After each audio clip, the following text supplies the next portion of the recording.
মতুয়া ঠাকুর বাড়িতে ভাঙন। গাইঘাটার বিধায়ক সুব্রত ঠাকুর বিস্ফোরক মন্তব্য করলেন। শান্তনু ঠাকুর একজন কেন্দ্রীয় মন্ত্রী হয়ে তাকে থ্রেট করছেন এবং বলছেন যে বিধানসভায় কি করে সে টিকিট পায় সেটা সে দেখবে। দেখুন কি বলছেন সুব্রত ঠাকুর।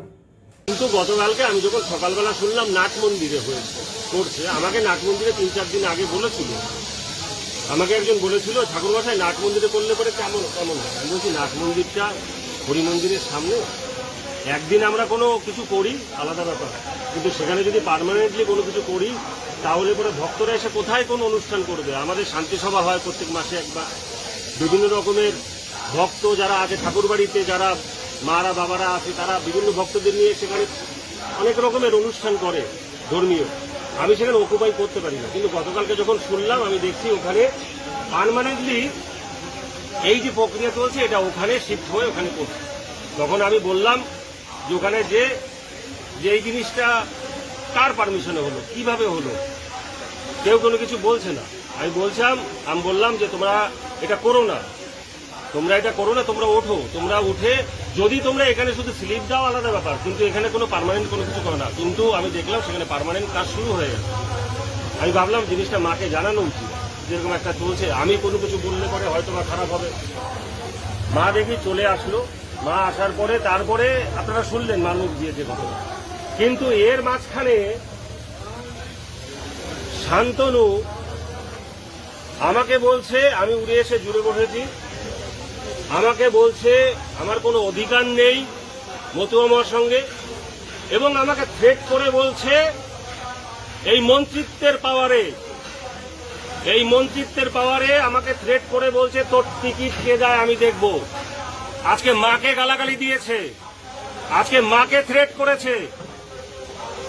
আজকে আমি এই ভক্তদের কাছে বিচার চাইছি, ভক্তদের কাছে আমি বলছি, সমগ্র মতুয়া সমাজের কাছে, কোন রাজনীতির মানুষের কাছে না, আমি সমগ্র পশ্চিমবঙ্গ, ভারতবর্ষ, সারা পৃথিবীর সমগ্র মতুয়াদের কাছে আমি বিচার চাইছি যে প্রধান উপদেষ্টা শ্রীমতী ছবিরানী ঠাকুরানী, তার উপরে এরকম অসভ্যভাবে এরকম গালিগালাজ এরকম কেন হবে, আজকে অবহেলা কেন হবে, এবং আমি বাড়ির বড় ছেলে মহাসংঘাধিপতি কেন এরকম ভাবে শুধুমাত্র মন্ত্রিত্বের জোর খাটিয়ে আর কয়েকটা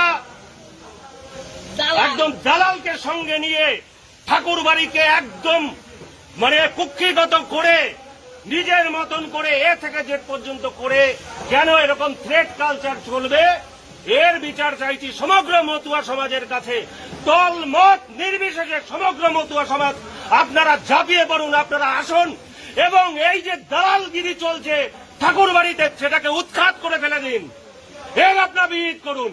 আমি সমগ্র মতুয়া সমাজের কাছে এর বিচার চাইছি।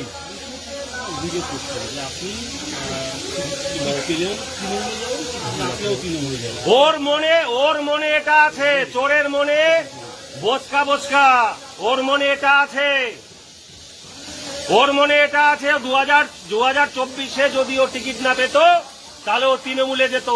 ওর মনে এটা ছিল, কোনো কিছু হলে পরে ও তৃণমূলের দিকে পা বাড়িয়ে রেখেছে। আমার কি, ও রেখেছে, ও আমাকে বলে ভবিষ্যৎ দোষটাও। আপনি মমতা ঠাকুরের সঙ্গে কালকে বৈঠক করেছেন, এমন দাবিতে দাবি জানছেন এবং পথে এগিয়ে আছে।